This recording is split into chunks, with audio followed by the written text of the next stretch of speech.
はい、こんにちは。MD ジャックです。愛です。耳の妖精、ミミです。はい、今回のレビューは、エースファスト、エースクリッププロ、空気電動オープンイヤー型モデルです。オープンイヤー型モデルのレビューは6台ぐらいやってきたけど、イヤーカフ型はこれで3台目かな。ジャックさんは、ワイヤレスがあんまり好きじゃないんでしょ？なのに、先月2台やっているし、今月はワイヤレスヘッドフォンもレビューしてる。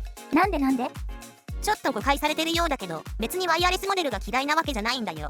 ただ、有線モデルより音収録の時にノイズが多く乗ったり、左右の波形のタイミングがずれたりして、サウンドデモが作りづらいんだよね。あと、機能が多い分、制作に時間もかかるし。そんな理由から、ちょっと敬遠しがちになってるんだけど、興味はあるんだよ。特に、オープンイヤーのイヤーカフ型には、すごく興味あるね。最初は嫌がってたのにね。だって、耳痛くなりそうだし、低音なんか出るわけないじゃん、みたいに思ってた。それはあれですね。3年ぐらい前にオープンイヤーが出始めの頃に買ったモデルが良くなかったからでしょ？しかも耳かけ型なのに。そうそう、低音スカスカで超がっかり。まだ骨伝導が流行ってた頃だったかな。それから時を経て、最初にこれいいなと思ったのはシブが SO1 だった。低域もしっかり出るし、ただ Windows 11で使うにはオリカネイティブ A2DP ドライバーを別売で買わないと低域がしっかり出なかった。買ったんでしたよね。そう、それで今でも使ってる。次は同メーカーの SO2 だね。これの方がもっと良くなってた。ドライバーも特に必要なかった。今 SO2 は家族が毎日使ってるよ。ここまでは耳にかけるタイプでしたね。イヤーカフタイプはイヤーファンさんのクリップが最初でしたね。そう、これが想像以上に実用的だった。メインマシンに接続してて、ドラマや YouTube 視聴には欠かせないね。映画視聴だと先日レビューしたワイヤレスヘッドフォン H3S にするけどね。その次はオープンロック E だったよね。これの音は良かったって聞いてるけど。そう、音は特に文句ないよ。低域もしっかり出る。ただしばらく使ってみて接続安定性が今一つだってことが分かってきたのが弱点だなーって思ってる。ちょっと前置きが長くなったけど、そんな経緯があって今回のエースクリッププロを聞いてみることになったんだね。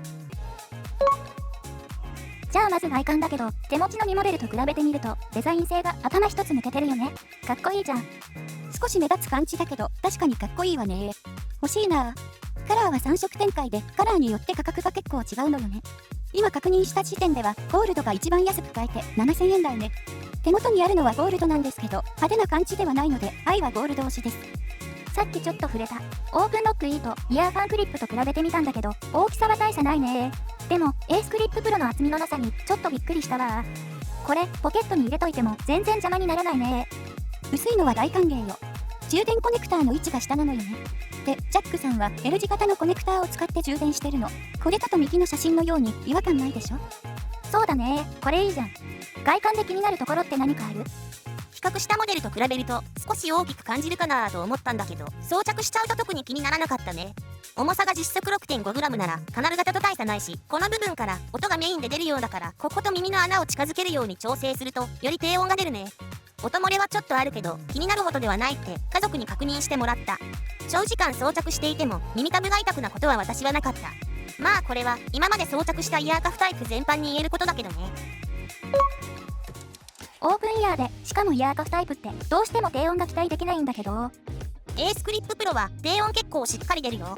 エースファスト独自開発の 20×8mm 3次調線系ドライバーを搭載してる。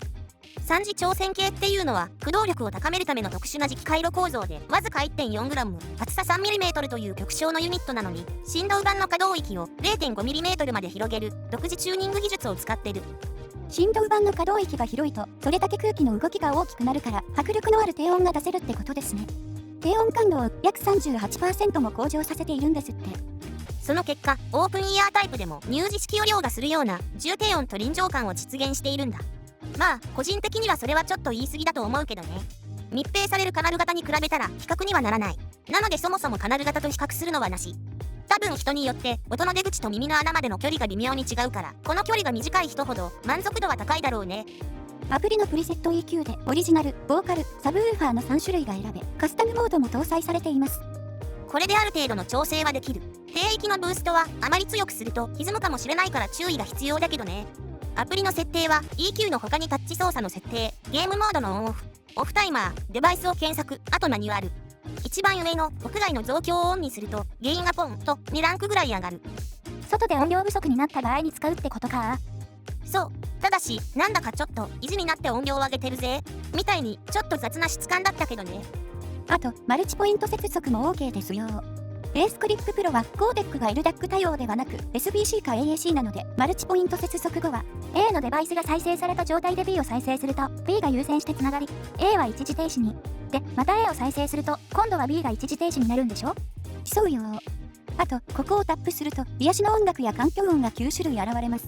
ピアノだけの曲、ピアノと環境音のミックス、その他癒し系のサウンドコンテンツがあって、再生する時間も指定できたりするので、寝るときにセットしたりしてもいいかもしれません。30分ぐらいでオフにすれば耳にも優しいですし、ちょっと使ってみたくなります。ねえねえ、通話はどうなの？オープンイヤーって周りの音も入ってくるから会議とかで使いにくいんじゃない？ AI 通話ノイズリダクション技術が搭載されていて、これが優秀なんだ。単一マイクなのに、ベースファスト独自開発の AI 音声認識アルゴリズムが話者の声の方向と周囲の環境音をリアルタイムで分析するんですよね。そう、AI が自動起動して風の音や車の走行音、人混みのざわめきを瞬時に検知するんだ。そしてあなたの声だけを抽出してノイズを最大限に抑制する。専用アプリの屋外強化モードのオンオフで風切り音が多い環境でも自動で最適化してくれるから、ランニング中でもクリアに通話ができるよ。実際テストしてみたけど、かなりはっきり聞こえて十分実用レベルだったわ。マイクアレイが話者の方向を正確に検知してくれるのもポイントですね。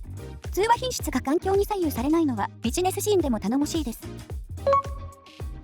ベースクリッププロのバッテリー持ちはイヤホン本体で約8時間、ケース併用で最大32時間の連続再生が可能です。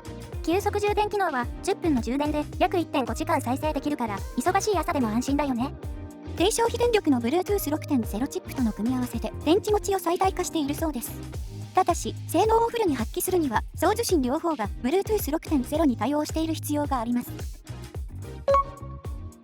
デュアルドライバー並みの重低音、耳を塞がない快適設計、AI によるクリアな通話、そして圧倒的なバッテリーライフ、全てが高水準でバランスが取れている、まさに次世代のオープンイヤー型イヤホンだと言えるね。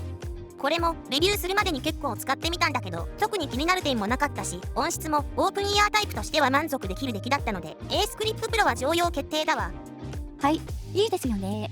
愛もゴールド買っておこうと。はい、ということで、エースファストのオープンイヤークリップタイプモデル、エースクリッププロのレビューでした。じゃあまた次の動画で会おうね。バイバイ。ご視聴ありがとうございました。MD ジャックチャンネルはイヤホンレビューを音と波形た言葉で表現します。チャンネル登録お願いします。